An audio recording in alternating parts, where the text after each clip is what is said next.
Hey guys, how's it going? Welcome to my video.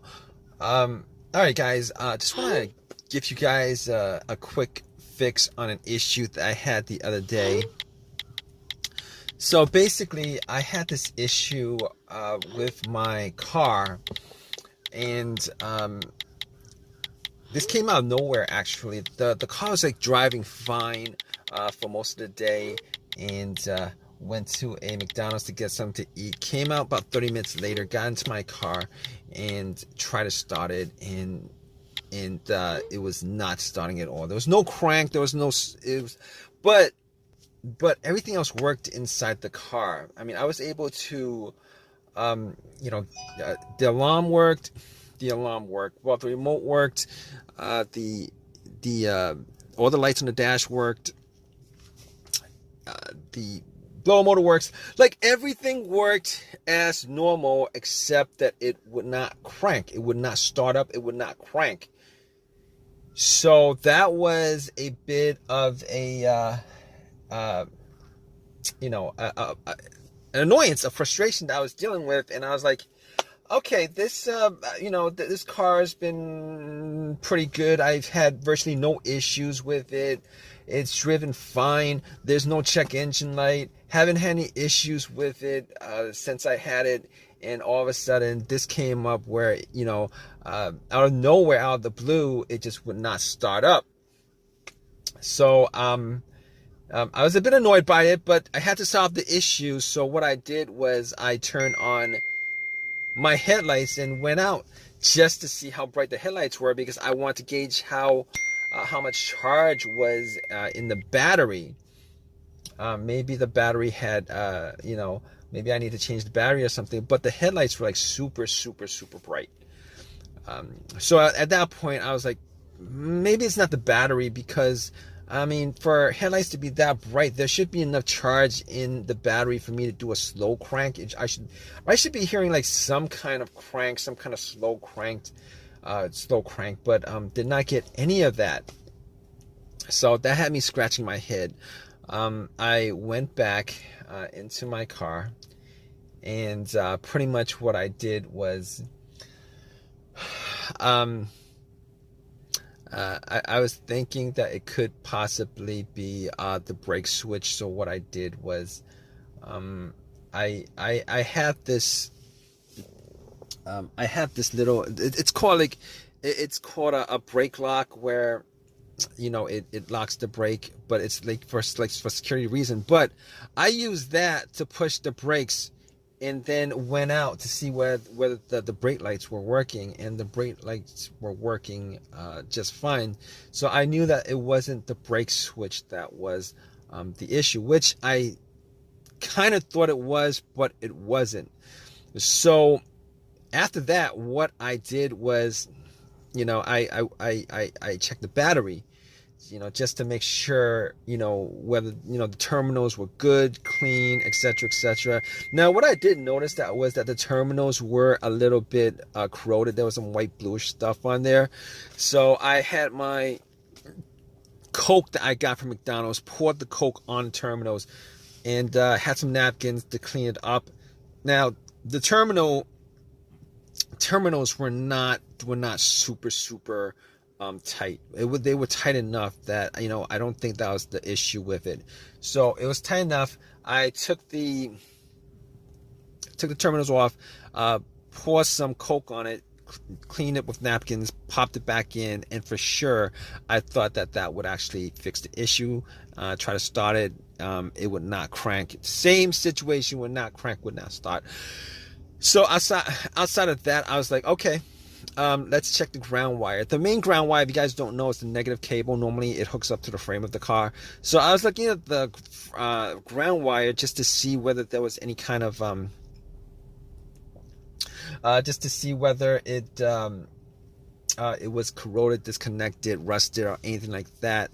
There was a little bit of rust, but nothing that I thought would affect the electricity going to the battery to the car.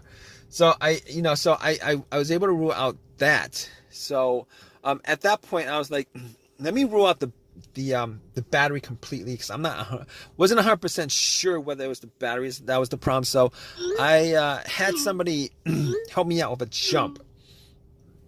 Had the cables on there for a good couple minutes, maybe like a minute, and then try to crank it. Normally, it should crank at least a little, with it hooked up, and it did not crank at all. So because it didn't crank at all, I knew 100% that was in the battery. At that point, I ruled out the battery, the ground wire, and I also ruled out the alternator being the issue. Because normally, if the alternator wasn't charging the battery and the battery is completely dead, the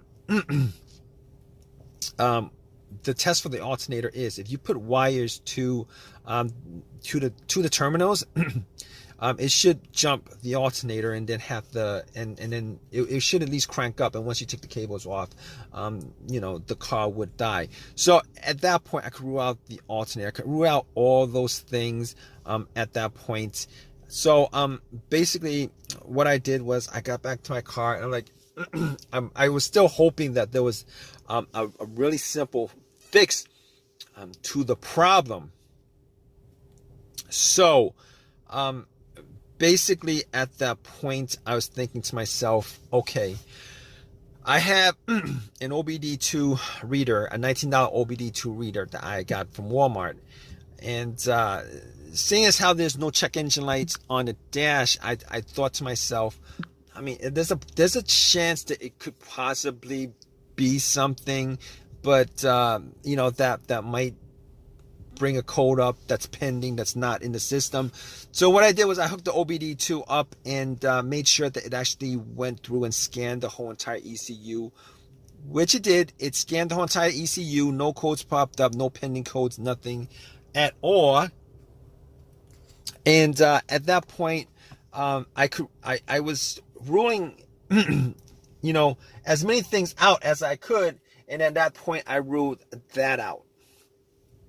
Okay, so after that, I was thinking to myself, there's a couple other things it could be. It could possibly be the fuses or the relays. All right, so I got to the box where the fuses and relays are, and checked out all the fuses just to make sure that there were no blown fuses or anything like that. And checked out to see whether there was any kind of brownish tint on any of the top of the fuses. There was none. Didn't see anything that was burnt. And then I recalled that there were two situations where I've experienced where the fuses caused my car not to start, and this was cars that I've had previously. One of those situations was the car that I had, there was no power at all to the car, nothing was on, etc., etc. And in that situation, it turned out to be the main fuse that was blown. It was the main fuse that was blown. But once I swapped that out, it actually fixed everything. But that's not this situation here, because I was getting power to everything else except it wouldn't crank. Except it wouldn't crank. It wouldn't start, it wouldn't crank. So that wasn't the situation. The other situation where where there was a fuse issue that caused no start was the car would crank, but it wouldn't turn over. It would crank, but it wouldn't turn over, and that fuse turned out to be either the CPU, the fuse to the CPU, or the fuse to the fuel pump. Now that unfortunately wasn't the quick fix for this car, because there's no cranking. This car is not cranking. It's not cranking at all. So that wasn't the problem. At that point, I was thinking to myself, all right, we've eliminated a lot of things. Let's go with the next most obvious thing, which is the relays. And I actually thought it may have been a relay that would be causing the issue. So basically what I did was